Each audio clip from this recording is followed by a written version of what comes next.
Welcome to 30-Minute Reviews. I am Adam. So this is based on a post I saw on Twitter. It wasn't directed at me. No one tweets at me. But if you want to, you can see me at AdamTaylor792 on Twitter. But this is a post that I saw, and I figured it'd be interesting to weigh in on. Into the Spider-Verse got nominated for Best Animated Picture this year.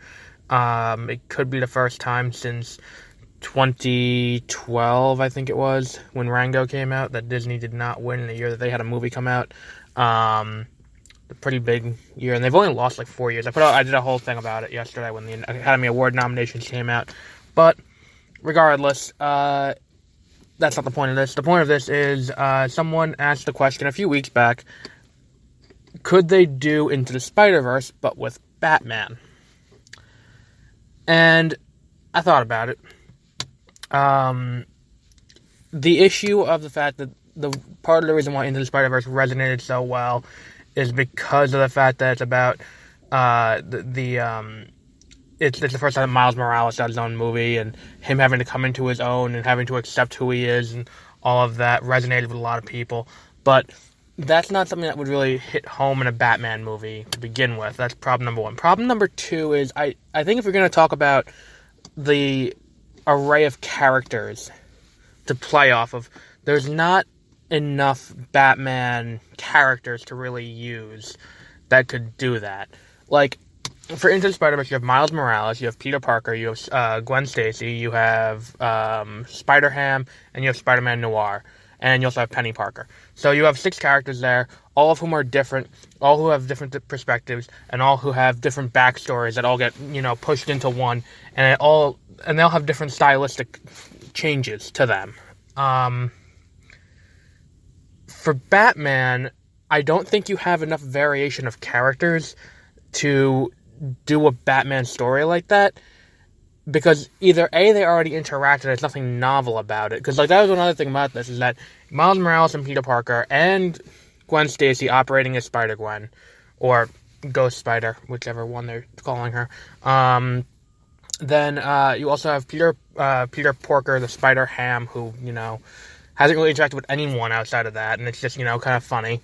And then there's also Spider-Man Noir, who was always kind of in his own little pocket. It's like if they did Wolverine and, they had Old Man Logan there. It's just kind of a stark difference in tone between them. And then Penny Parker, again, difference in tone. But Batman, if you were going to do this, I think the lineup you would have to use, is you'd have to use Bruce Wayne, obviously.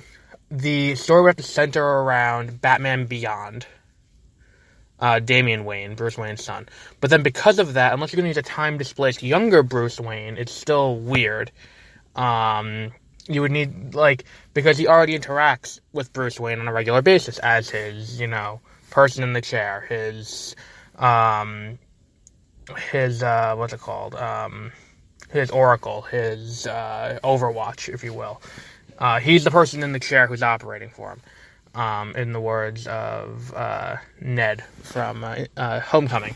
But they don't have enough other people, because then it's like, okay, well, let's use the Red Hood, but the Red Hood isn't really a Batman, in the same way all these other characters are also spider people. It's like, he's a vigilante too. It's like, unless you're going to do a story of all street-level vigilantes at DC, but you would need to include some other ones that are less, less well-known, that could shake up the tone, because if you do Batman, Batwoman, I would use Kate Kane instead of Batgirl, because Batgirl is already too linked in with Batman, because she's the daughter of Commissioner Gordon, so she already interacts with Batman a lot. Batwoman is different, so you include her there. There's 3, and then you need 3 other ones. So Red Hood is the closest thing you're going to get, unless you want to use Hush, which is, another thing. But Hush isn't so much an anti-hero like Red Hood is. He's more of a straight-up villain. If you used, who else?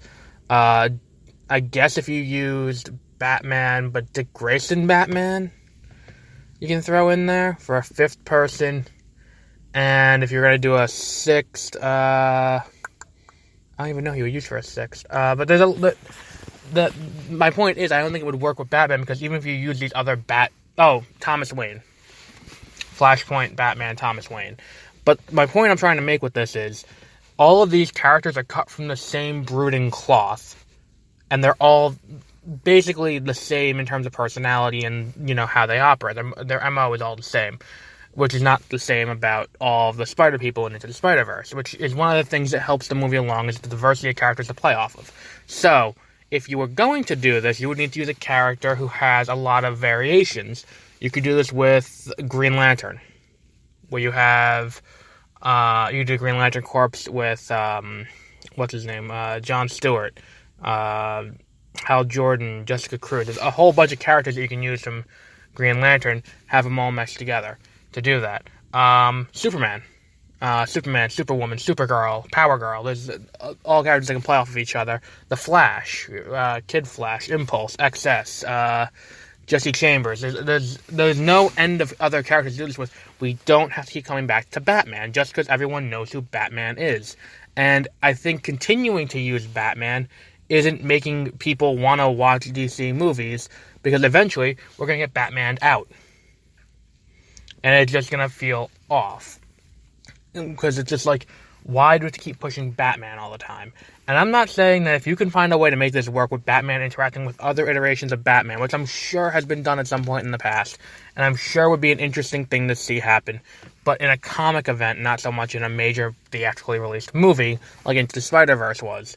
Or even do it as a, do it as a DC animated release.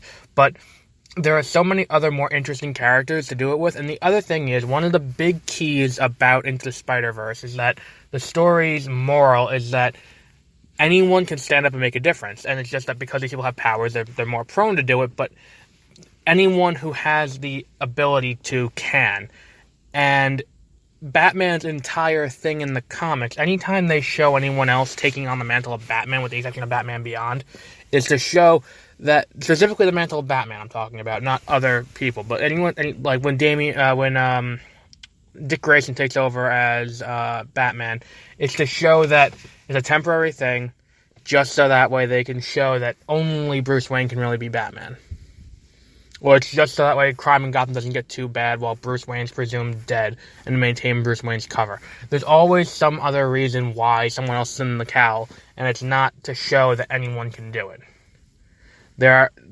That's one of the things why that wouldn't work. Where someone like the Flash could be used to illustrate. Anyone with these powers, it could be anyone who can help out. Is something that resonates more with a character like the Flash, or especially with Superman, who has no shortage of characters in his, in the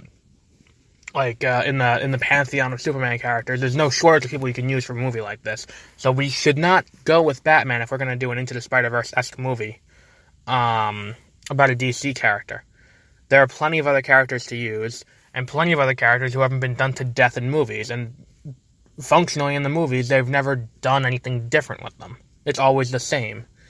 And this would be an interesting way to get and tell a new story. And that's another reason why Into the Spider-Verse worked so well, because we were familiar with Peter Parker's Spider-Man. We've seen now 3, 5, 6, 7, 8 movies with Peter Parker Spider-Man, live action, since the year 2000. We've had 8 movies. And there's going to be there's 2 more next year. There's going to be 10 movies by the end of next year. By the end of in 2020, there will be half as many movies as there were years in the century. And that's why this works so well. So it's such a different type of movie to illustrate the point that anyone can be a hero. And this is why this movie resonated so well. And I don't think using Batman as a substitute from DC would do it justice. So yeah, we'll wrap it up there for today. I've been Adam, and that's it.